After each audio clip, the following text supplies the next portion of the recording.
Are you concerned that reform, reform it looks like might actually get in, which is incredible. Are you concerned that nobody seems to know what other things they want to do aside from immigration, or what happens once they actually get in? I think anyone who doesn't know what they're going to do hasn't read their manifesto. If you read their manifesto, they are pretty clear. Whether those manifesto commitments are all possible at once is a different conversation. Nobody knows. I think you're not wrong to bring this up, in the sense that if you look at, say, the Trump second administration now, like, he wasn't talking about a lot of the things that he has since been saying and doing. I don't remember him on the campaign trail say, we're going to annex Canada, we're going to take Greenland, we're going to make the Panama Canal ours, etc. So I suppose some people might be concerned that, reform come in and start doing lots of things that they didn't promise. I don't imagine they're going to have a lot of time or energy for any of that stuff, because doing the things that are their core propositions are going to be so difficult to do. Particularly, I think, with the level of resistance within the civil service. Every single person we've had on Triggernometry who's been anywhere near power, when we've asked them, why did you find it so difficult to do things that you wanted to do? They've mostly basically said, like, we tried, but you have to use the machinery of the civil service, and they don't want any of the things that we believe in. So it's going to be very difficult, and I'd imagine they're going to have their hands full with that. And by the way, the economy is going to be fucked by the time that they get in, so that's going to be pretty challenging as well. Christ, you need a sort of melee with the chainsaw. Maybe. Latin American methods in Britain, I don't know whether they work just as well, but I certainly think you're gonna have to simultaneously, because see, the problem with immigration, Andrew, is that, like, illegal immigration, set that aside, that just needs to stop today, end, never again, etc. But in terms of mass immigration, the thing that I think is fair to say is that there are a lot of lies. We are being told that we need these immigrants to boost economic prosperity. That's bullshit. It's not true. Most of them are a net drain, including economically.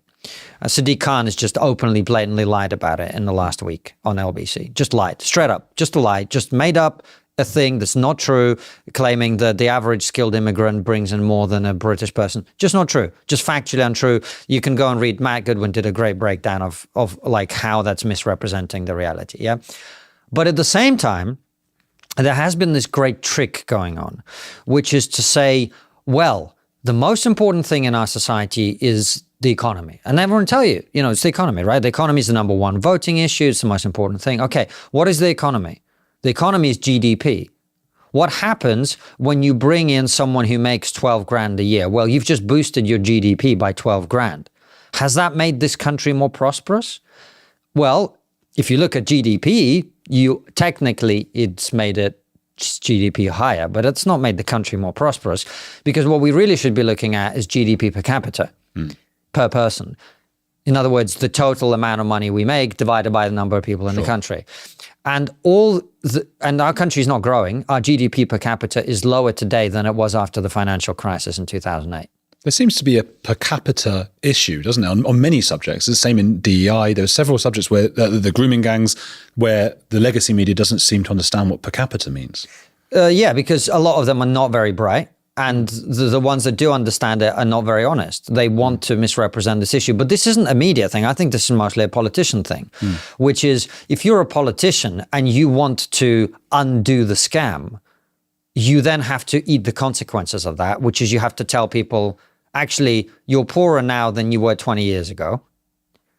And you might be poorer going forward, because we're now going to get rid of some of that workforce that we've used to fill gaps at low wages. Do you see what I mean? Yeah. So when and if reform come in, they're going to have a massive job on their hands. I don't think anyone should be, like, I keep saying this to people, including within reform, like, this is something you need to think very carefully about, because like, we always talk about the American dream and Britain not having a dream, right? Like, if the British dream is to deport all the immigrants, right? What do you think people's lives are going to be better the day after you've done that? No. So, of course, we have to end the abuse of the immigration system. We have to get numbers manageable. We have to make sure that people aren't coming and doing jobs that are being taken away from British people that otherwise might want to do them. But at the same time, you have to recognize that partly it's a demographic issue. We're just not having enough kids. And partly it's a fake economic growth issue. And no politician wants to admit that because they're the ones that then have to own the consequences of that. Yeah. Right. I don't know if did you ever watch The Wire? No.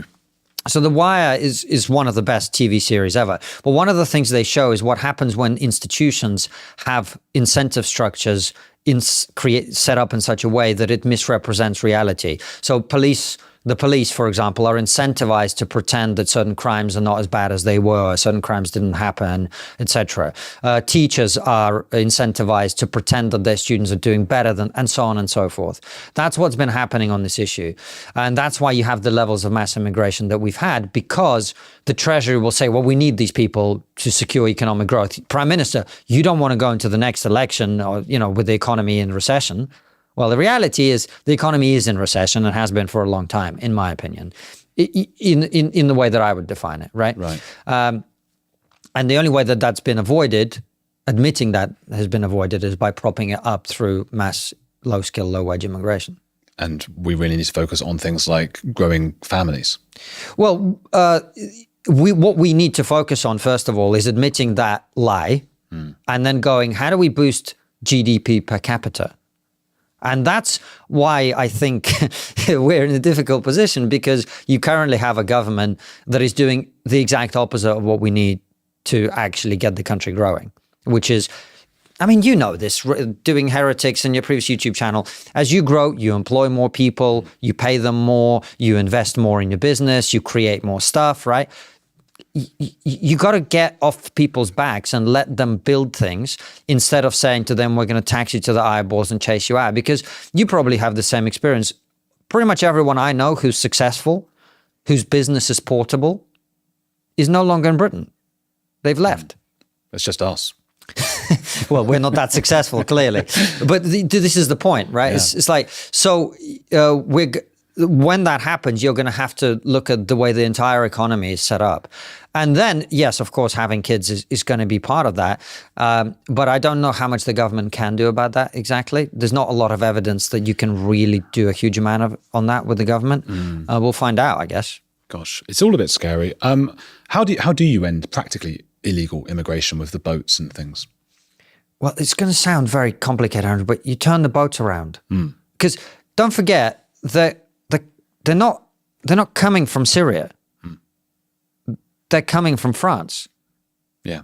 Right. And I don't blame them for leaving France, but yeah. Do you see my point? Yeah. There's all this like, oh, this is really complicated. If you talk to the Australians, they're like, we fixed it. Yeah, but they think men are women. Yeah, but that's because it's been 12 years since they fixed it. Right. Tony Abbott and his government fixed it they were elected in 2013 and they basically fixed it, and no one's touched it since because it's fixed. Do you see what I mean? Yeah. So Aussies are, but having been to Australia and spent some time there, this idea, it's not really quite true. Like Aussies are quite based as a society. Yeah. They have a very woke elite, as most Anglosphere countries do, but actually the ordinary person is very based, and the reason for that is partly is they still have a lot of jobs for men of the type that men have been doing for a long time. Like people who work in mines in Australia make more money than lawyers in London. You can drive a truck, like one of those big, massive mine trucks, I don't know what they're called, and make like, I don't remember exactly, but it's like 80,000 pounds a year, 80,000 pounds a year, more than that. And if you work in the mine, twice that. So imagine a country where like, there's not a lot of wokeness going on in a mine. You know what I mean? So the Australians get a bad rep, but the country is sound. Some of the elites are a bit mental, as they are here.